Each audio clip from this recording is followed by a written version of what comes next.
जुले सलाम सभी को। आज के क्लास में आप सभी का मैं स्वागत करता हूं। मेरा नाम है नवाज शेराब और मैं ज़ूलॉजी का लेक्चरर हूं, हायर सेकेंडरी स्कूल सिल्मो में सर्व करता हूं। आज जो है मैं बायोलॉजी का एक चैप्टर यूनिट लेके आया हूं, जिस चैप्टर यूनिट का नाम है ह्यूमन हेल्थ एंड डिजीज़।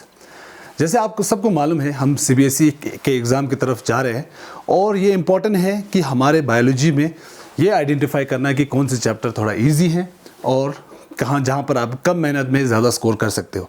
तो ये एक चैप्टर है जहाँ पर आपका स्कोरिंग पॉइंट बन जाता है। तो चलिए देखते हैं कि ये जो चैप्टर है इसमें क्या है। सबसे पहले तो आप सभी को मालूम है, you know it very well, कि हमारा जो बायोलॉजी है उसका अलग अलग यूनिट है और ये यूनिट में जो है इसका जो मार्क्स है ये है 12, यानी कि 12 मार्क्स का क्वेश्चन इसमें आएंगे। इस यूनिट का इंटरेस्टिंग पॉइंट ये है कि इसमें ज़्यादातर आपको डिजीज़ के बारे में जानने को मिलेगा, यानी कि आप डिजीज़ याद करेंगे और उन डिजीज़ के ख़िलाफ़ हमारे बॉडी का क्या ताकत है जो लड़ेगा उससे, उसके बारे में हम पढ़ेंगे, ठीक है, जिसमें आपका इम्यूनिटी आता है। और उसके बाद आपके यहाँ पर लास्ट में आपका एक आजकल जो सोशल अवेयरनेस भी चल रहा है जिस पे, यानी कि ड्रग्स और अल्कोहल के बारे में हम इस यूनिट में यानी इस चैप्टर में हम पढ़ेंगे। तो आज के जो हम टॉपिक है उसमें मैं क्या लेके आया हूँ, है ना।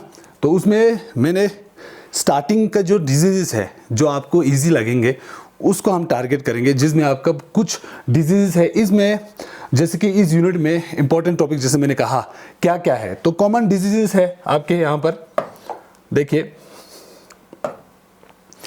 तो इस यूनिट में आपका यहाँ पर आपको डिजीज़ मिलेंगे और उसके बाद आपको इम्यूनिटी पढ़ना है और दो बहुत ही ख़तरनाक डिजीज़ जो जानलेवा है और जिन्होंने ह्यूमैनिटी को बहुत तंग करके रखा है, यानी कि HIV एड्स और कैंसर के बारे में पढ़ेंगे। और आजकल का जो सोशल मीनेस चल रहा है, यानी कि ड्रग्स लेना, अल्कोहल लेना, इन पे इस यूनिट में हम बात करेंगे। तो फर्स्ट ऑफ ऑल हम चलेंगे डिजीज़ के बारे में, ठीक है। अब डिजीज़ जनांग आता, जैसे हम हमारे लोकल लैंग्वेज में बोलते हैं जुर्मो गा चोशियोत जखन बोंग आता दिकस्तिन। तो देखिए बहुत ही इंटरेस्टिंग है ये टॉपिक, मुझे पर्सनली बहुत अच्छा लगता है क्योंकि हम रोज़मर्रा ज़िंदगी में इन चीज़ों को ऑब्जर्व करते हैं। तो डिजीज़ में इस यूनिट का, इस चैप्टर का डिजीज़ में बहुत तरीके के डिजीज़ है, ठीक है। तो इनको ग्रुप किया गया है। ग्रुप में अगर हम बात करें तो बच्चों ये देखना है, देखिए तो ग्रुप में कौन कौन से ग्रुप्स हैं। तो हमें यहाँ पर देखने को मिलेगा 5, 1 2 3 4 5 ग्रुप के डिजीज़ हैं जिनको हमें इस चैप्टर में पढ़ना है। और उसमें सबसे इम्पोर्टेंट जो पहला जिसमें ज़्यादा क्वेश्चन बनता है वो है आपका बैक्टीरियल डिजीज़। कौन सा है?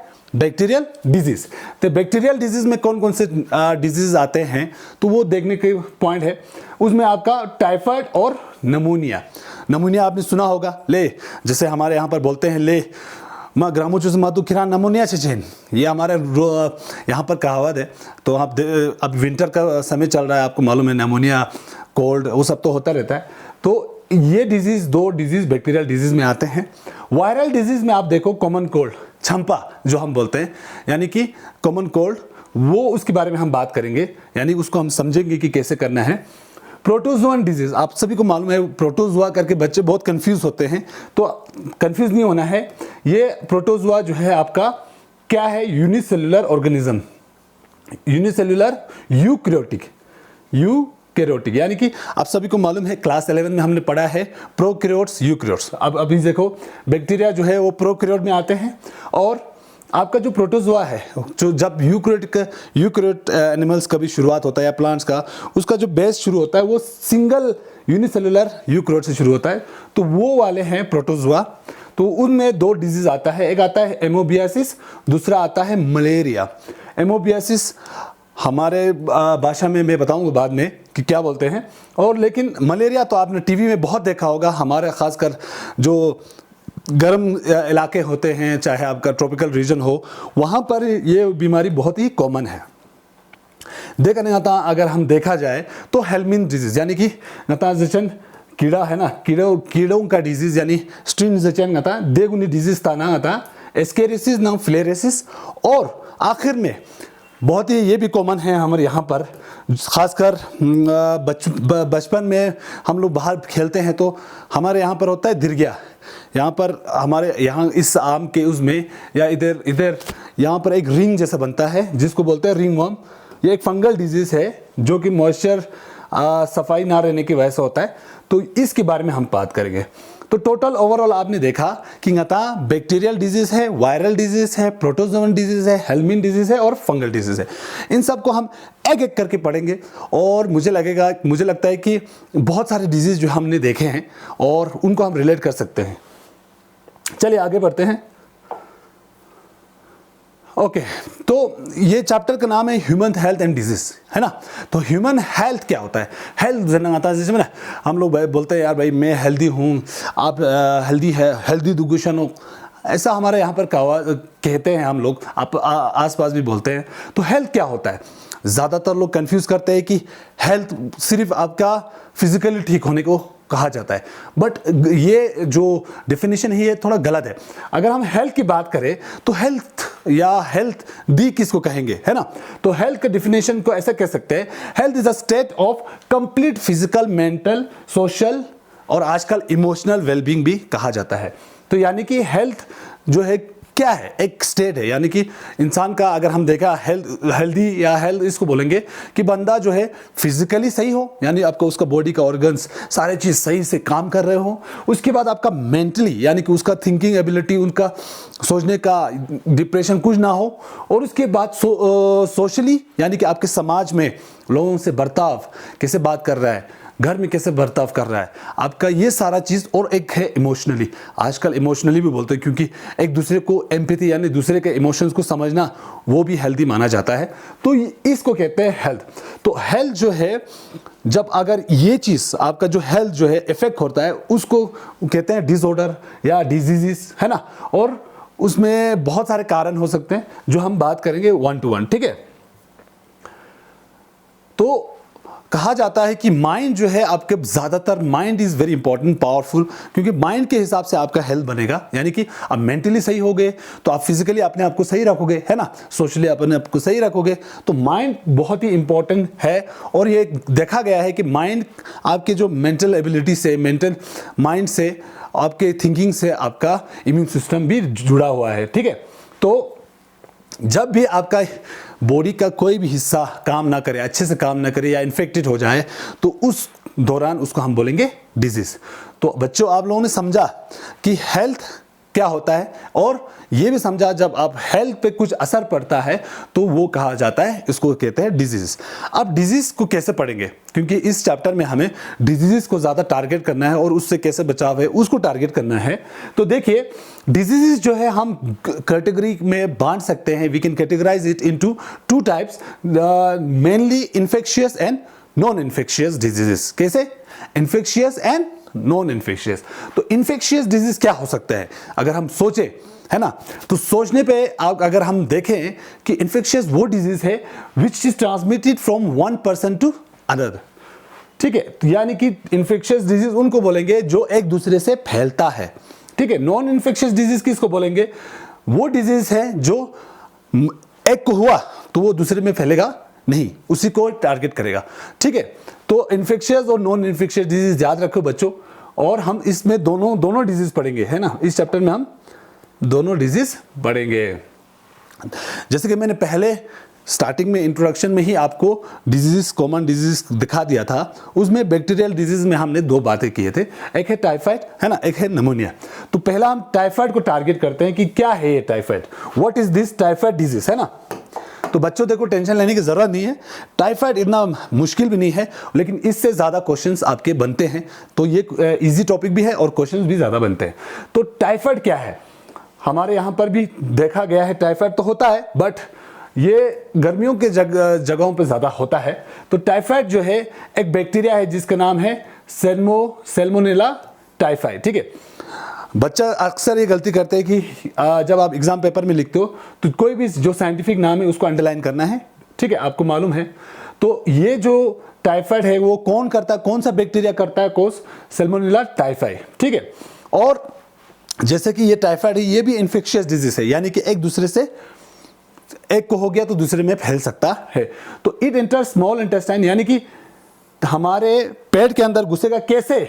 Through food and water and migrate to the other organs via blood.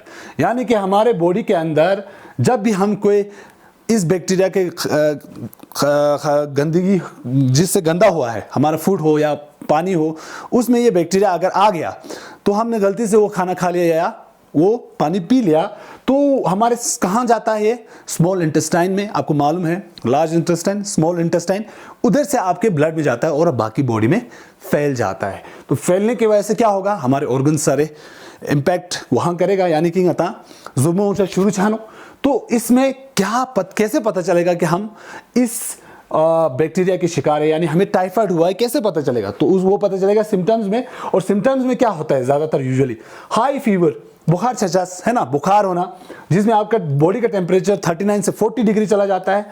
Headache, गोसाक तांसस, ठीक है, उसमें सीवियर हेडेक, वीकनेस, थकान छचास गता, है ना, स्टोमक पेन, टोतपास दुर्मोंचस, है ना, कॉन्स्टिपेशन।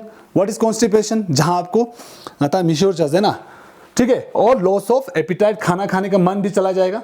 और क्या होता है, कभी कभी क्या होता है आपके, ये इतना खतरनाक हो जाता है अगर हम इसको ट्रीट ना करें तो डेथ भी हो सकता है इन सम केसेस, ठीक है। चलिए भाई, तो अगर हम देखें तो ये जो टाइफाइड है इस पे भी क्वेश्चन पूछते हैं आपको कि टाइफाइड को कैसे हम डिटेक्ट करेंगे। तो बहुत ही कॉमन एक फेमस टेस्ट है जिसको हम बोलते हैं वाइडल टेस्ट। क्या बोलते हैं?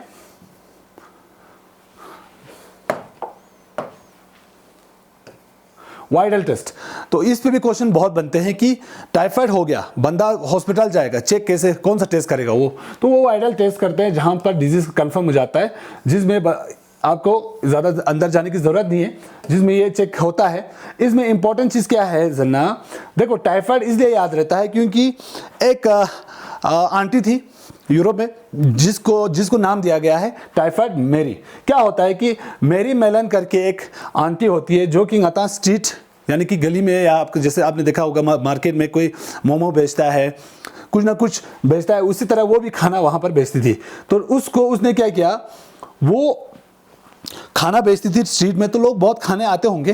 तो क्या हुआ है कि उसको एक बार टाइफाइड हो गया और उसने अपने गंदे हाथों से क्या किया, खाना जो है सर्व किया, और उस जगह पे, उस शहर में क्या हो गया, बहुत टाइफाइड के केसेस निकले, जिसकी वजह से जब उस रूट कोज को देखते हैं तो वो पता चलता है कि यहाँ से फैल गया। तो इस आंटी की, जैसे मिंग तांचा में ना, कोई किसी को हम नाम देते हैं ना, मजाक मजाक में किसी को बोल देते हैं, ये बोल देते, वो बोल देते, नाम एक रख देते हैं, इसी तरह इस आंटी का नाम रखा गया टाइफाइड मेरी।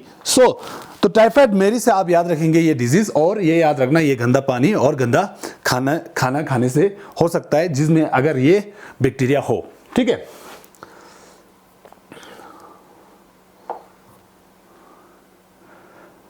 ओके, दूसरा जो बहुत ही इंटरेस्टिंग है और हम लोग इसको बचपन से सुनते आए हैं और बहुत सारे उनको तो होता भी है, खासकर जिसको बोलते हैं नमूनिया।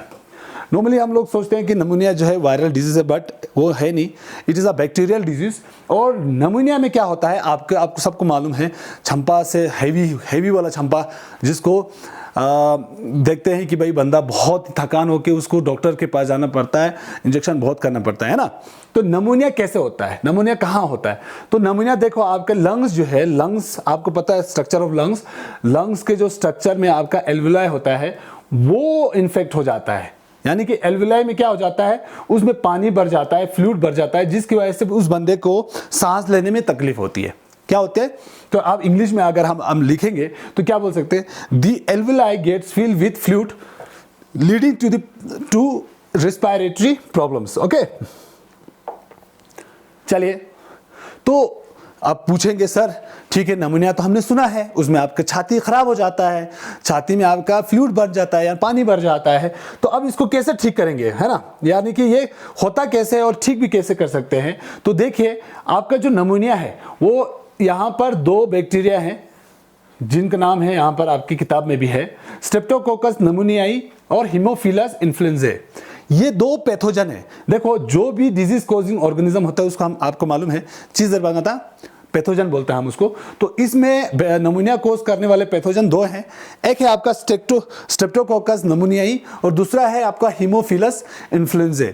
तो ये दोनों जो है कॉज करते हैं आपको। और देखिए कैसे फैलेगा, जैसे मैंने पहले कहा टाइफाइड एक दूसरे से फैलता है, यानी इन्फेक्शियस डिजीज है, ये भी उसी कैटेगरी में आता है। और आप देखिए कि क्या होता है, नमूनिया ऐसे फैलता है कि भाई जिस बंदे को नमूनिया होगा वो स्नीज करेगा या उसके नछू, आप हो सकता है ना फ्लूट जो नोज से निकलते हैं, या आपके खचू हो, ये कहीं पे आपको दूसरे जो बंदा के हाथ में आ जाता है, उसके नोज पे टच हो जाता है, तो वो अगर या किसी ने छींक लिया हो, उसके सामने दूसरा बंदा बैठा हो, यानी उसका ड्रॉपलेट जो है वो अगर इनहेल हो गया दूसरे में, तो वो क्या हो जाता है, वो दूसरे बंदे को क्या हो जाएगा, नमूनिया होने का चांसेस बढ़ जाएगा। साथ ही साथ खाना पीना हम साथ में खाएं, अगर जिसको नमूनिया है, जैसे आप सबको मालूम है जिसको छंपा हो गया, कॉमन कोल्ड हो गया, उसके साथ भी हम थोड़ा दूरी मेंटेन रखते हैं ताकि ये इन्फेक्शियस डिजीज ना हो। तो इसमें आपका ग्लासेस शेयर करना, यूटेंसिल शेयर करना, इसकी वजह से आपको नमूनिया हो सकता है। ठीक है, तो पता कैसे चलेगा ये नमूनिया है, क्योंकि छंपा भी तो है ना। तो सिम्टम्स में आपका आता है फीवर, है ना, फीवर में आपका बुखार होना, बॉडी टेम्परेचर बढ़ जाता है, चिल्स आना जिसको हम बोलते हैं खक्षा, यानी कि आपको बीच बीच में आपको ऐसा फीलिंग आएगा कि ठंड लग रहा है ना, कफ, बहुत खांसी होता रहेगा, हेडेक होगा। और कभी कभी जब नमूनिया बहुत बढ़ जाता है, हम लोग अनट्रीटेड रखते हैं, तो आपको क्या हो जाता है, उस बंदे का लिप्स और फिंगर्स जो है आपका ग्रे या ब्लू हो जाता है ना, जैसे कि जिस हमें बोलते हैं ना, बिल्कुल बंदे का चेहरा का रंग उतर जाता है, किस में, नमूनिया में। ठीक है, तो नमूनिया आपको पता चल गया कैसे फैलता है। पैथोजन है आपका, दो बैक्टीरिया है, स्ट्रेप्टोकोकस निमोनियाई और हीमोफिलस इन्फ्लुएंजा। कैसे फैलता है आपको पता चल गया कि भाई जिस बंदे को नमूनिया है, इन्फेक्टेड पर्सन है, उसके सामने अगर हम बैठे हैं तो उसका ड्रॉपलेट्स वो छीके तो ड्रॉपलेट से भी जा सकता है, या उसके इन्फेक्ट ग्लास पिया होगा, कोई एक बर्तन होगा जिसपे उसके कोई फ्लूइड गया होगा बॉडी से, तो उससे भी हमारा फैल सकता है। चलिए नेक्स्ट, तो दो bacterial disease we have discuss just now we will move to the second category जिसको बोलते हैं वायरल डिजीज। ठीक है, और गाता जरना वायरल डिजीज आप सबको मालूम है, रिसेंटली इन 2020 कोरोना वायरस ने बहुत तंग किया हमें, है ना। तो वायरस जो है हमारे डेली रूटीन में, डे टू डे पार्ट में हमें कभी ना कहीं बीमार करती रहती है। तो वायरल में सबसे जो हम लोगों का कॉमन है ना, जो हमारे स्कूल में भी हम लोग बच्चे बीमार होते हैं तो चीज सुन ले जना छंपा सुसर, है ना। तो छंपा जो है यानी कि कॉमन कोल्ड जो है, उसके बारे में थोड़ा हम बात करेंगे। ठीक है, और वायरल डिजीज में आपको कॉमन कोल्ड पढ़ना है। कॉमन कोल्ड ज्यादातर पूछते नहीं है, बट फिर भी आपको पता होना चाहिए कॉमन कोल्ड को कोज करने में आपका कहाँ इन्फेक्ट हो जाता है। आप सबको मालूम है कॉमन कोल्ड में आपका नचुयोंचस यानी कि नाक बहना, है ना, और रिस्पायरेटरी पैसेज यानी कि आपका नाक, ये सारा पैसेज जो है जहाँ से आपका रिस्पायरेशन होता है वो सारा जो है इन्फेक्ट हो जाता है, लेकिन लंग्स तक नहीं पहुंचता है। यानी कि आपके लंग्स, छाती सही रहेंगे, बट आपको जो upper part of respiratory system है वो इफेक्ट करेगा, यानी उस पे इम्पैक्ट हुआ होगा। नॉर्मली आप देखते हैं कि छंपा जो है अगर अनट्रीटेड यानी मेडिसिन भी नहीं खाएं तो 3 और 7 दिन में ठीक हो जाता है। ठीक है, तो इसको कोई वायरल का कोई नॉर्मली तो दवाई नहीं होता है कि कंप्लीटली ठीक करे, बट हाँ उसको मदद कर सकता है, ठीक होने में, रिकवरी में थोड़ा जल्दी कर सकता है, तो कोई रियल में है नहीं। तो कॉमन कोल्ड छंपा होता कैसा है ना, दुश्मन को हम ढूंढे भाई कौन हमें छंपा करवाता है यानी कॉमन कोल्ड करवाता है, तो वो ग्रुप ऑफ वायरसेस है जिनको हम बोलते हैं राइनो वायरसेस। ठीक है, तो rhino viruses group of viruses है। राइनो वायरस का स्ट्रक्चर देखेंगे तो ऐसा दिखता है, देखो, है ना, यहाँ पर उसके, ठीक है, प्रोटीन कोड और ये सब है। देखो यहाँ पर हम बोलते हैं ना, जैसे कॉमन कोल्ड हो गया तो अच्छू, ये बोल रहा है अच्छू। ठीक है, तो कॉमन कोल्ड आप देखिए, तो कैसे होता है कॉमन कोल्ड, छंपा गजो। अच्छा, आप सबको मालूम है, आप छंपा या कॉमन कोल्ड या वायरस जो निमोनिया है वो सब का सेम जैसा लग रहा है। जब भी कोई छंपा वाले के सामने हम बैठेंगे और वो छीकेगा, इनहेल करेंगे उसके सामने बैठ के, तो हमें हो सकता है उसका पेन यूज़ करो, बुक यूज़ करो, कोई भी उसके सामान यूज़ करेंगे, अगर उस बंदे ने उससे पहुंचा है नाक, यानी कि उसको फ्लूइड हमारे पास आ गया, तो क्या होगा, हमें कॉमन कोल्ड हो सकता है। ठीक है, सिम्टम्स क्या है, नसल कंजेशन, नाक का बंद होना, डिस्चार्ज, नचुयोंचस यानी कि नाक बहना, फीवर होना, हेडेक होना, सोर थ्रोट, गले में खिचखिच, है ना, विस्की गोली लो बोलते हैं हम, है ना, तो वो भी है। कफ होता है, हॉर्सनेस होता है, टायर्डनेस, थकना, ये सारा चीज़ आपका कॉमन कोल्ड का सिम्टम्स है जिससे पता चलता है। तो इसको हम देखेंगे तो ये एक वायरल डिजीज़ है, ठीक है। तो आज से अगर विंटर में कहीं किसी को छंपा हो गया, कॉमन कोल्ड हो गया, तो you should know that it is caused by group of viruses which are known as rhinoviruses। चलिए, अब ये इंटरेस्टिंग एक बड़ा सा जो जिसमें आपको बहुत क्वेश्चन आते हैं, और मैं कहता हूँ कि अभी जो जितने भी हम डिजीज़ पढ़ रहे हैं उनमें से थोड़ा सा लेंथी वाला है, वो है आपका एक प्रोटोजोन डिजीज़ जिसका नाम है मलेरिया।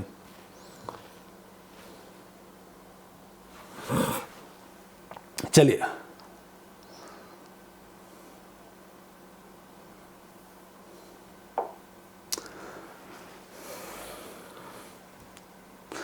देखो बच्चों, जो मलेरिया डिजीज़ है वो क्या है, एक प्रोटोजोन डिजीज़ है, ठीक है। यानी कि ये एक प्रोटोजोआ है जो मलेरिया जो कॉज करता है। बात करेंगे मलेरिया की, तो मैं एक बैकग्राउंड बता दूं। मलेरिया जो है खासकर मानसून सीजन में इंडिया में बहुत होता है, इससे बहुत लोग बीमार पड़ते हैं, बहुत ज़्यादा। और हमारे यहाँ तो ज़्यादा देखते नहीं हैं हम लोग केसेस, लेकिन मलेरिया है जो है इसका बहुत ज़्यादा अवेयरनेस भी टीवी पे देखने को मिलेगा, डेंगू मलेरिया करके। तो ये मलेरिया डिजीज़ है क्या, कौन कोज कर रहा है? तो ये मलेरिया जो है इसका जो पैथोजन है, यानी कि जो मलेरिया डिजीज़ का कारण है वो है आपका प्लाज्मोडियम, ठीक है। प्लाज्मोडियम ये क्या है, एक प्रोटोजोआ है जो अगर हमारे बॉडी में घुस गया तो कौन सा डिजीज़ करेगा, मलेरिया डिजीज़, ठीक है। इसके बहुत सारे स्पीशीज़ है, ठीक है, जैसे कि plasmodium vivax, plasmodium malariae, plasmodium falciparum. तो फेल्सीपेरम जो है थोड़ा सा सीरियस है, यानी कि जब फेल्सीपेरम अगर आ गया, ये हमारे बॉडी में घुस गया, तो ये ज़्यादा डैमेज करता है, ठीक है, और ये फेटल भी हो सकता है। अब मलेरिया डिजीज़ फैलता कैसे है? देखो, जैसे मैंने पहले कहा, इन्फेक्शियस डिजीज़ एक दूसरे से फैलते हैं, बट मलेरिया ऐसे हम एक दूसरे से बैठने से या शेयरिंग से नहीं फैलेगा। मलेरिया फैलता है आपके वेक्टर से, यानी कुछ डिजीज़ ऐसे होंगे जिनमें वेक्टर्स होंगे। क्या होता है वेक्टर्स? वो ऑर्गेनिज्म जो डिजीज़ को फैलाते हैं, कोई मच्छर हो जो उसका कारण है, एक दूसरे से फैलाता है, ठीक है। तो मलेरिया डिजीज़ जो है फीमेल एनोफिलिस मॉस्किटो, मॉस्किटो आपको सबको मालूम है, मच्छर है ना, मच्छर के काटने से होता है। कौन सा मच्छर है ना, और फीमेल वाली कौन सा, एनोफिलिस, क्योंकि मच्छर अलग अलग टाइप के होते हैं, है ना, और अलग अलग मच्छर अलग अलग डिजीज़ कॉज करते हैं।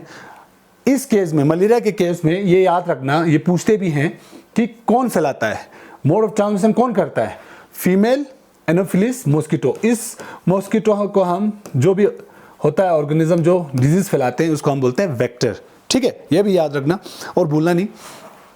तो ये हो गया आपका पैथोजन के बारे में भी हो गया, और मोड ऑफ ट्रांसमिशन भी हो गया, ठीक है।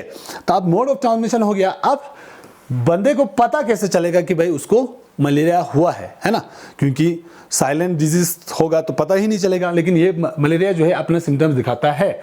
क्या होता है, जब भी वो मलेरिया मच्छर काटेगा, मच्छर के वजह से डिजीज नहीं होता है, मच्छर सिर्फ काटता है, मच्छर के काटने से उसके सलाइवा में जो है वो ये वाला प्रोटोजोआ होता है जो हमारे बॉडी के अंदर, ब्लड के अंदर घुस जाता है।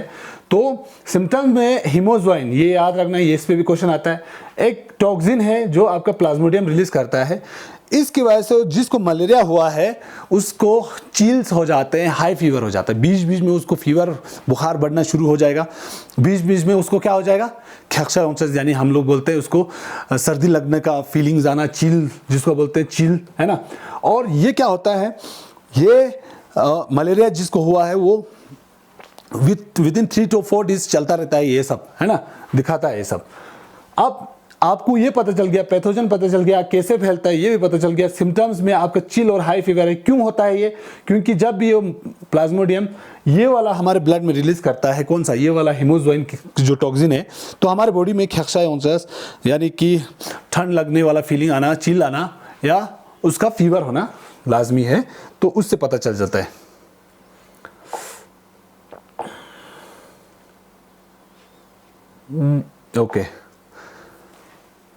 ओके, जो जहाँ बच्चे को थोड़ा कन्फ्यूजन होता है, जिसको थोड़ा हम डिटेल में पढ़ने की ज़रूरत है मलेरिया में, तो पैथोजन, ये ट्रांसमिशन, ये सब तो पता चल गया, मच्छर से फैलता है, प्लाज्मोडियम जो है उसका पैथोजन है, यानी वो ही बीमार करता है हमें।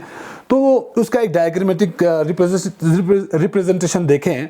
देखिए एक मच्छर है, ठीक है, वो काटता है हमें और उसके ब्लड किसे ये डाल दिया। देखो इसमें याद रखना, इसमें दो तीन चीज़ इंपॉर्टेंट है। जब भी मलेरिया होता है, लीवर, ब्लड में आरबीसी, ठीक है, ये हो गया ह्यूमन में, हमारे इंसान में, ये दोनों याद रखना, इधर कुछ ना कुछ होगा।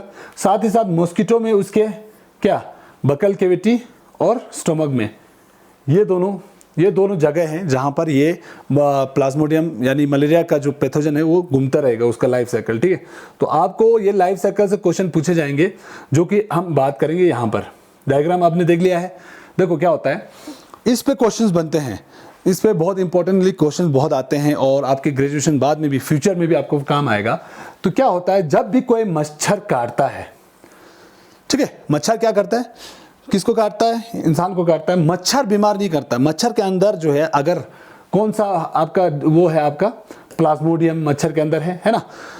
प्लाज्मोडियम क्या है, इंटरेस्टिंगली वो 2 फेजेस होता है, उसका लाइफ का 2 स्टेज होता है, ठीक है। एक होता है स्पोरोजोइट स्टेज, एक होता है आपका गेमेटोसाइट्स, ठीक है, ये याद रखना, गेमेटोसाइट्स। तो ये 2 फेजेस है। जब मॉस्किटो हमें इन्फेक्ट करेगा, कौन सा स्टेज वाला हमारे बॉडी में आएगा, ठीक है, तो वो आते हैं स्पोरोजोइट्स, ठीक है। ये लीथल, थोड़ा गंदे तरीके से हमें बीमार करने वाले होते हैं। स्पोरोजोइट्स आके वो कहाँ जाते हैं, याद रखना, ब्लड के थ्रू कहाँ पहुँचते हैं, लीवर। मैंने पहले भी कहा लीवर में पहुँच गए, कौन पहुँच गया, स्पोरोजोइट्स। कौन पहुँच गए, स्पोरोजोइट्स, ठीक है। स्पोरोजोइट्स कहाँ पहुँच गए बच्चे, लीवर में, जब जो ही हमें काटा। और उसके बाद लीवर में वो क्या करते हैं, वो अपने आप को मल्टीप्लाई करते हैं। यानी कि अगर कुछ स्पोरोजोइट्स हमारे बॉडी में आ गए, मान लीजिए कुछ 200-300, तो वहाँ से वहाँ मल्टीप्लाई करेंगे। कैसे मल्टीप्लाई करेंगे, आप सबको मालूम है, रिप्रोडक्शन जो है एसेक्सुअल रिसेक्सुअल होता है, वो एसेक्सुअली रिप्रोड्यूस करेंगे, यानी अपने आप को क्या करेंगे, मल्टीप्लाई करेंगे। कहाँ पर, लिवर सेल में, यानी कि एक लिवर सेल में घुस के मल्टीप्लाई किया, फिर दूसरे लिवर सेल में, इस तरह से बढ़ते जाएंगे। लास्ट में क्या करते हैं, वो जब उनके नंबर ज़्यादा हो जाते हैं तो लीवर से फूट के वो फिर से वहाँ वापस हमारे ब्लड में घुस जाते हैं। अब यहाँ से हो जाता है गेम शुरू, क्योंकि जब तक यहाँ तक पहुँचने तक हमें पता भी नहीं चलता कि वी हैव मलेरिया, ठीक है। जब वापस वो ब्लड में हमारे घुस जाते हैं, तब इंटरेस्टिंगली देखो यहाँ पर क्या हो जाता है, यहाँ फिर से आरबीसी के अंदर, ये लिवर के बाद क्या हो गया, RBC as you know nucleus नहीं है, तो उसमें क्या घुस गए, आपके स्पोरोजोइट घुस गए। स्पोरोजोइट फिर वहां पर घुस के क्या करते हैं, वो आरबीसी में मल्टीप्लाई करते हैं जल्दी जल्दी। और जब भी वहां से आरबीसी, एक आरबीसी को छोड़ के दूसरे आरबीसी को जाते हैं, तो वो एक केमिकल रिलीज करते हैं जिसका नाम क्या है, हेमोज्वाइन। ये इंपॉर्टेंट है, याद रखना। ये इसकी वजह से हमें सिम्टम्स आना शुरू होता है, हेमोज्वाइन, और उसके वजह से हमें फीवर, चिल आना शुरू हो जाता है। ये सिलसिला चलता रहता है, हमारे हर आरबीसी को, बहुत आरबीसी को ये अटैक करते हैं, जिसकी वजह से बंदे का बुरी हालत हो जाता है, फीवर हो जाता है उसका। और ये अगर ट्रीट नहीं किया तो बंदे का डेथ भी हो सकता है, याद रखना, ठीक है। तो अब ये हमारे बॉडी में तो घुस गया, अब ये वापस कैसे फैलता है, तो इसको बोलते हैं ह्यूमन होस्ट। अब ये जो है 2 होस्ट पकड़ के बैठा है, हमारे को तो बीमार करेगा, साथ ही साथ अगर हम में मलेरिया घुस गया है, प्लाज्मोडियम घुस गया है, तो दूसरा मच्छर जो अनइन्फेक्टेड, इन्फेक्ट नहीं है बेचारा, वो आके हमें काटता है, तो क्या होगा, हमारे बॉडी से उसकी बॉडी में क्या ट्रांसफर हो जाएगा, आपका प्लाज्मोडियम। तो उस स्टेज में, कौन से स्टेज में होता है, क्योंकि इस स्टेज में वो क्या करता है, प्लाज्मोडियम स्पोरोजोइट से चेंज होकर क्या बनता है, गेमेटोसाइट्स, और इसको बोलते हैं सेक्सुअल स्टेज, आरबीसी में है ना। वो चले जाते हैं किस में, आपके मॉस्किटो में। मॉस्किटो जब ब्लड सक करता है तो उसको कौन सा वाला फेज मिलता है, गेमेटोसाइट वाला फेज मिलता है।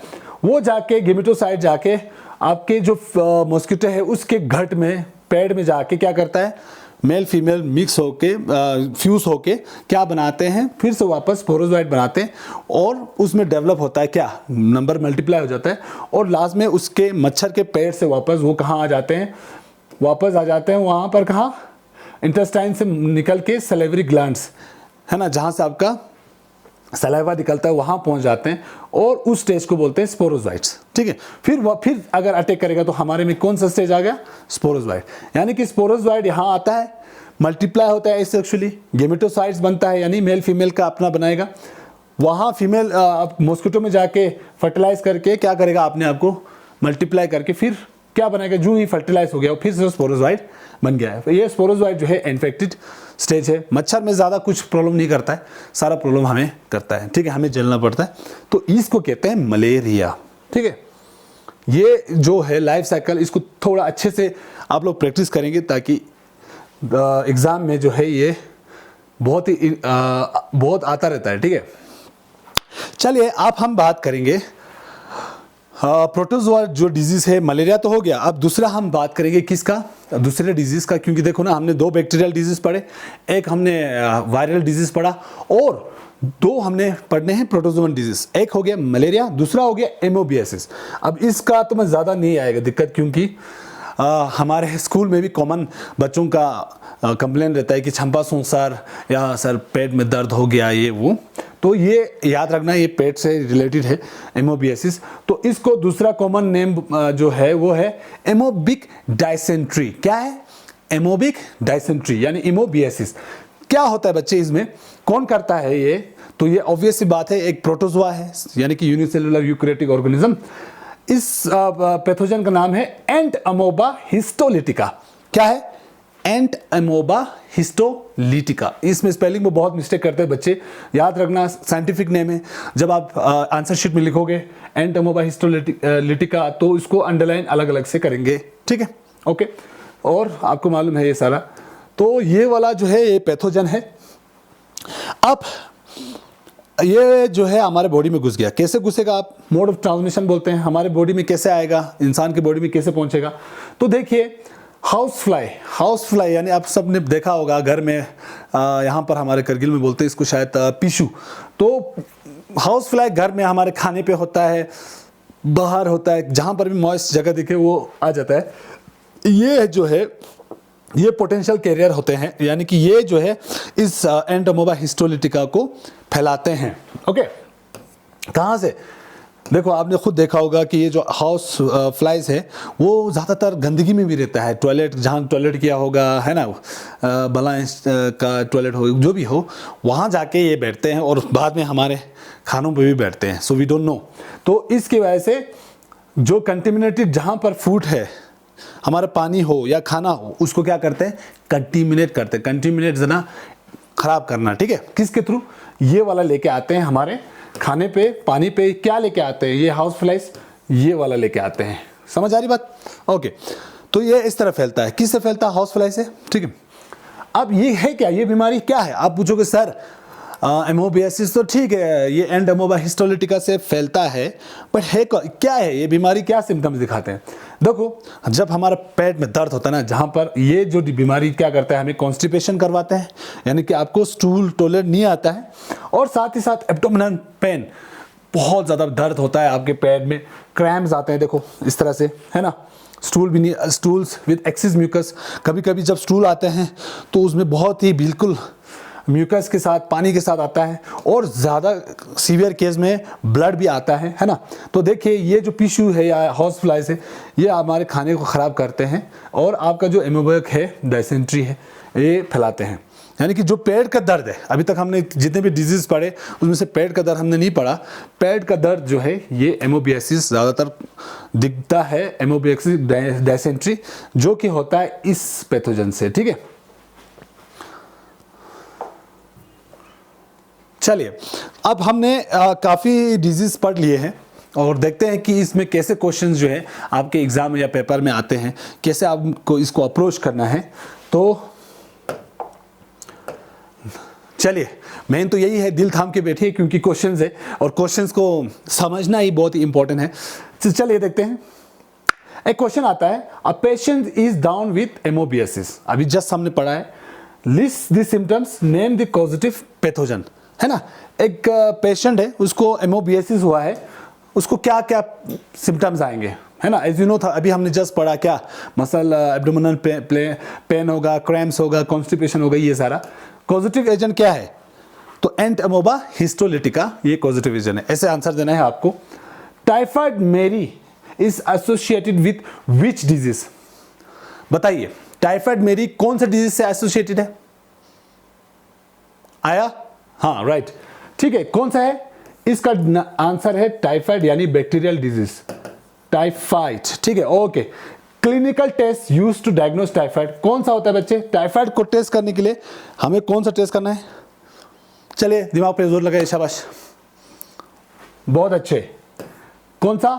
वाइडल टेस्ट, वाइडल टेस्ट याद रखना ये, है ना। उसके बाद आपका यहां पर बोल रहे हैं लाइफ साइकिल मलेरिया पैरासाइट का ह्यूमन बॉडी में बताओ।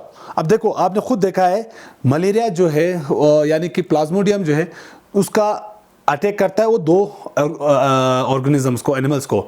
एक है आपका मॉस्किटो, फीमेल एनोफिलिस मॉस्किटो, दूसरा है ह्यूमन। यहाँ बोल रहा है ह्यूमन का बात करो, तो हम कौन सा स्टेज बताएंगे लाइफ साइकिल का जहाँ जो ये पैथोजन है, प्लाज्मोडियम है, वो हमारे बॉडी में इंटर करता है। जब मच्छर काटता है एंटर करता है, स्पोरोजोइड लिवर जाता है, लिवर में मल्टीप्लाई करके ब्लड में जाता है, वहाँ मल्टीप्लाई करता है, वहाँ आपको हीमोग्लोबिन रिलीज करता है जिससे हमें सिम्टम्स आते हैं चिल्स के, है ना। ये सारा चीज़ लिखना है, okay. Haemoglobin is a toxic substance produce in which disease? कौन सा डिजीज में प्रोड्यूस करते हैं हीमोग्लोबिन? शाबाश, मलेरिया। कौन सा? मलेरिया, शाबाश, ओके। इसी तरह आंसर क्वेश्चंस को ट्राई कीजिए, बहुत अच्छा आपको समझ आएगा डिजीज।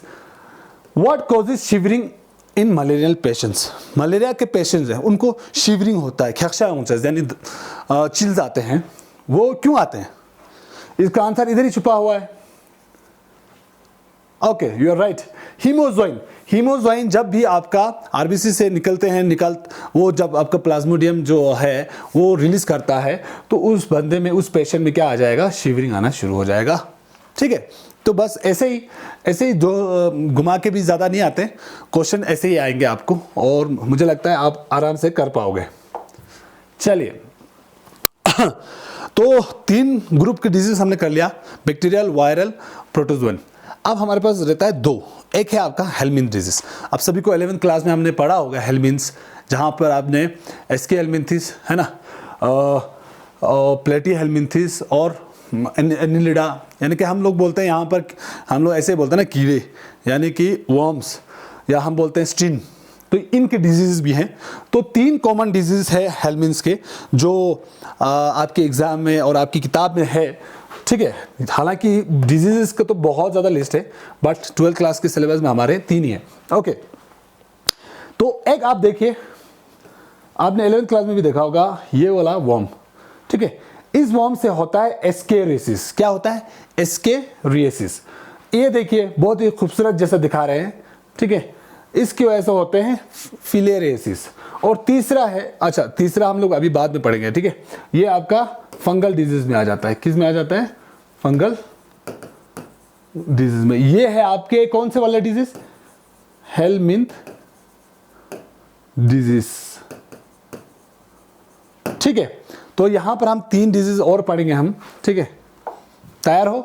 चलिए, आप खुद देख सकते हैं, बचपन में बहुत आते हैं हमारे यहाँ पर, बोलते थे कि अगर आप शुगर खाओगे यानी कि ज़्यादा खरा खाओगे तो ये वाला डिजीज़ हो सकता है ना। तो ये वाला कीड़ा आपने देखा होगा। इस वर्म्स से एक डिजीज़ होता है जिसका नाम है एस्केरियासिस। अब ये डिजीज़ को, ये वाला वर्म कौन है जो हमें बीमार करता है ना, ये कौन सा कीड़ा है? तो इसका नाम आपने 11 में क्लास में पढ़ा है ना, और 12th के प्रैक्टिकल में भी आता है, तो होपफुली पढ़ा होगा, ठीक है। इसका है आपका पैथोजन का नाम है एस्केरिस। नॉर्मली हमारे यहाँ पर एग्जांपल है एस्केरिस लुम्ब्रिक्वाइट्स, लेकिन यहाँ एस्केरिस लिखा है, ठीक है। ये जो कीड़ा है इसका नाम है एस्केरिस, ओके।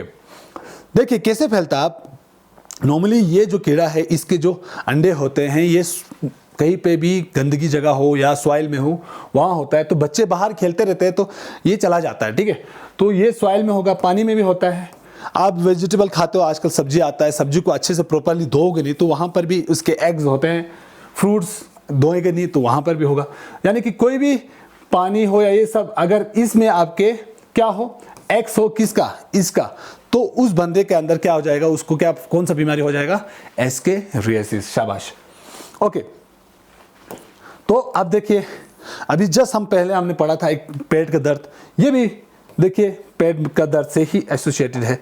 तो यानी कि इसमें क्या हो जाता है, सॉरी, इसमें सिम्टम्स देखते हैं बंदे को क्या क्या प्रॉब्लम होते हैं। अगर बॉडी के अंदर हमारे घुस गया, एस्केरिसिस हो गया, यानी कीड़ा अंदर घुस गया, तो करेगा क्या? देखिए, ये जाके हमारे इंटेस्टाइन को अटैक करता है। किसको करता है? इंटेस्टाइन को। वहाँ जाके क्या करेगा? ये हमारे इंटेस्टाइन का चीर फाड़ देगा, इंटरनल ब्लीडिंग हो सकता है, जिसकी वजह से जब आपके पेट के अंदर चीर फाड़ हो जाएगा, यानी कि वहाँ आपका ब्लीडिंग हो जाएगा, तो आपको बीमारी, दर्द होना शुरू हो जाएगा, यानी कि आपको मस्कुलर पेन होगा। उसके बाद फीवर भी होता है।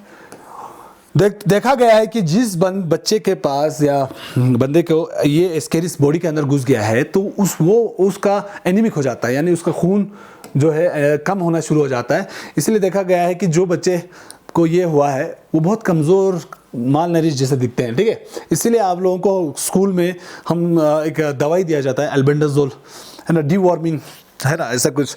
तो वो इसलिए दिया जाता है ताकि ये जो कीड़ा है आपके पेट में ना बचे, है ना। तो इसकी वजह से क्या हो जाता है? इंटेस्टाइन ब्लॉकेज हो जाता है, क्रैम्स हो जाता है बंदे को, और बहुत ही प्रॉब्लम होना शुरू हो जाएगा, ठीक है। तो इसका ऑब्जेक्टिव में 1-2 क्वेश्चन आ सकते हैं, ये वाला टॉपिक। इनमें से सबसे ज़्यादा क्वेश्चन पूछा गया है इस पे, फिलेरियासिस पे, जिसको फिलेरियल एलिफेंटियासिस भी बोलते हैं। नाम से पता चल रहा है एलिफेंट, आपको मालूम है व्हाट इज़ एलिफेंट। एलिफेंट बहुत बड़ा होता है, आपको मालूम है, तो इसका भी यही कुछ रिलेशन है। देखिए, ये भी एक वर्म्स होता है, जिसको बोलते हैं फिलेरियल वर्म्स, ठीक है। और उसको साइंटिफिक नाम है वुचेरिया। 2 है फिलेरियल वर्म जिनका यहाँ पर जिक्र किया है। एक है आपका वुचेरिया बैंक्रॉफ्टी, दूसरा है वुचेरिया मलई, ठीक है। इस वर्म को देखो भाई, ये ज़्यादातर बाहर दिखता नहीं है, तो माइक्रोस्कोप में देखा गया है, देखो बिल्कुल ट्रांसपेरेंट जैसा वर्म है, ठीक है। देखो अब इंटरेस्टिंगली क्या है, देखो ये ऐसे जैसे हमने इससे पहले वाला एस्केरिस में देखा, वो कंटेमिनेटेड, यानी जो भी पानी खराब हुआ है या सॉइल है, देखो खराब जहाँ हुआ है वहाँ से फैलता है। ये इसको एक वेक्टर चाहिए जिसका नाम है, जैसे हमने पहले मलेरिया में बात किया था, ये भी एक मॉस्किटो के थ्रू फैलता है, वो भी फीमेल, क्यूलेक्स मॉस्किटो, ठीक है। कौन सा mosquito? Culex, okay, very good. तो क्यूलेक्स मॉस्किटो के बाइट से फैलता है, यानी कि क्यूलेक्स मॉस्किटो के अंदर ये इसके एग्स होंगे तो जाएगा। अब हमारे बॉडी में पहुंच गया, क्या करेगा? सिम्टम्स क्या दिखेंगे? तो जो आपके फिलेरियल वर्म्स है वो क्या करेंगे? हमारे लिम्फेटिक सिस्टम को अटैक करता है। 11th क्लास में आपने पढ़ा होगा, है ना, आपके जो ब्लड सर्कुलेशन पढ़ा होगा, उस टाइम पे आप लोग एक लिम्फेटिक सिस्टम भी पढ़ते हैं अल्टरनेटिवली, है ना।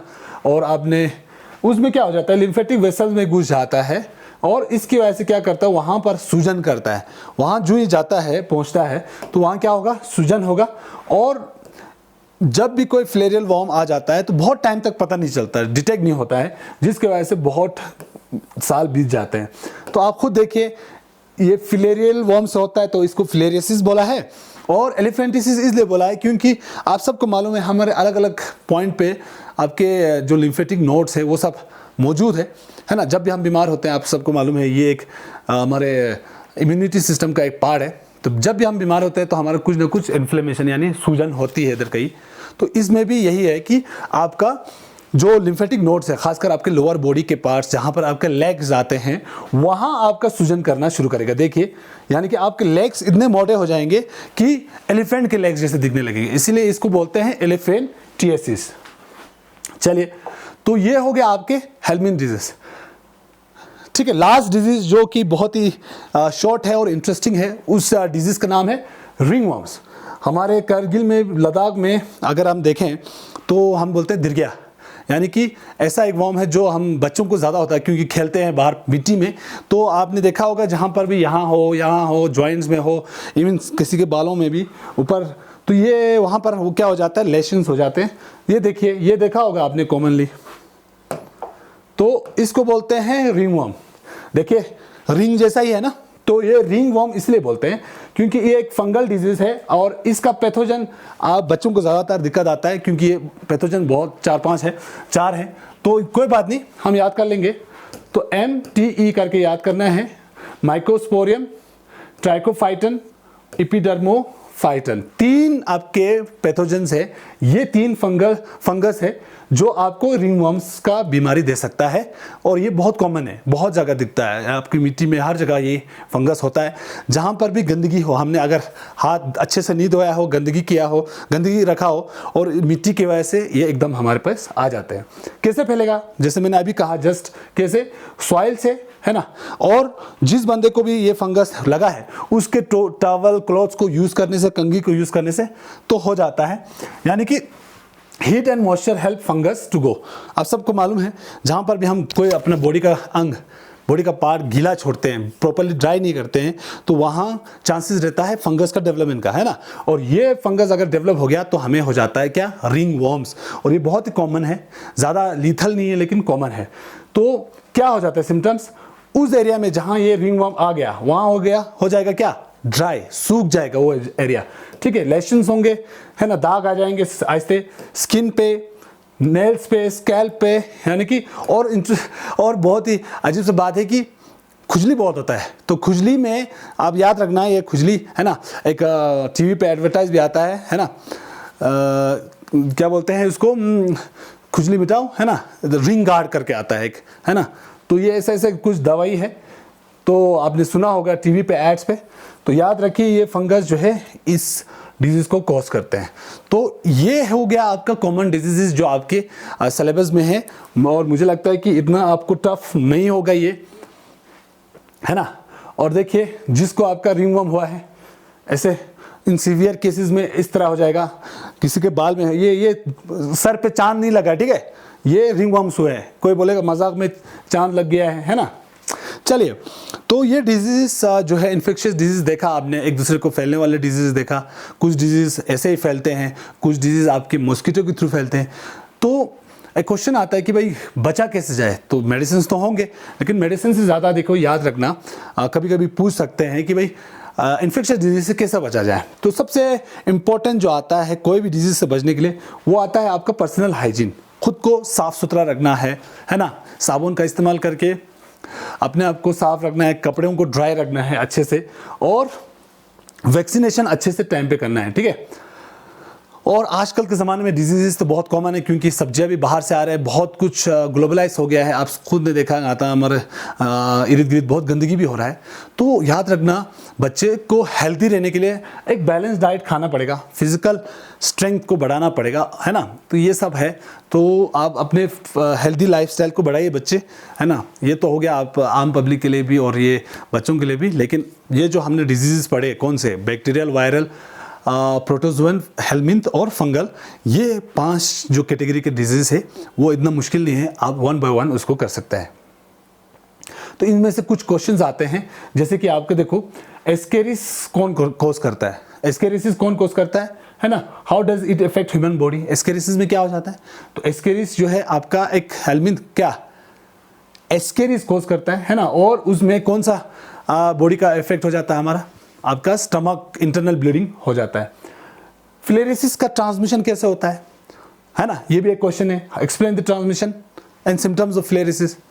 फीमेल क्यूलेक्स मॉस्किटो जो है आपका ट्रांसमिट करती है, और सिम्टम्स में आप सबको मालूम है कि लिम्फेटिक वेसल्स और लिम्फेटिक सिस्टम को अटैक करता है, जिसकी वजह से इन्फ्लेमेशन यानी सूजन होता है और एलिफेंट जैसा पैर हो जाता है, ठीक है। What are the positive agent of ringworm? Ringworm कैसे होता है? 3 आपके फंगस है। How it is transmitted? कैसे ट्रांसमिट होता है? सॉइल से, पानी से, है ना, और एक दूसरे जो इन्फेक्टेड पर्सन के क्लोथ्स, उनसे, ठीक है। एस्केरिसिस इज कॉज्ड बाय, देखो ऑप्शन दिया हुआ है, कौन सा आंसर है? यू आर राइट, ये वाला बी वाला, Ascaris लुम्ब्रिकोइड्स, okay. Filariasis is called एलिफेंटिसिस, क्यों कहा जाता है? मैंने बताया था आपको अभी जस्ट, क्योंकि इससे क्या हो जाता है, देखो, it is caused by bacteria infection, नहीं है। It leads to massive swelling of limbs, है ना, पैरों का सूजन होना, ये बात सही है, यही आंसर है। इट इफेक्ट स्किन पिगमेंटेशन, नहीं है। It is transmitted by mosquito, है ना। तो मेन चीज तो यही है, स्वेलिंग ऑफ लिम्स, ओके। तो इस यूनिट में सारे डिजीज हमने पढ़ लिए। याद रखना, कुछ बैक्टीरियल डिजीज है 2, प्रोटोजोअन डिजीज है 2, आपके वायरल डिजीज है 1, फंगल डिजीज है 1, और आपके हेलमिंथ डिजीज है 2। टोटल ये डिजीज सारे आप पढ़ेंगे तो इस चैप्टर का अच्छा स्कोप है और इस चैप्टर का इजी है, इतना भी प्रॉब्लम नहीं है और ये कॉमन डिजीज है, आप सब आसपास देखेंगे तो ऑब्जर्व हो जाएगा एंड होपफुली ये डिजीज़ जो है आपको समझ आया होगा।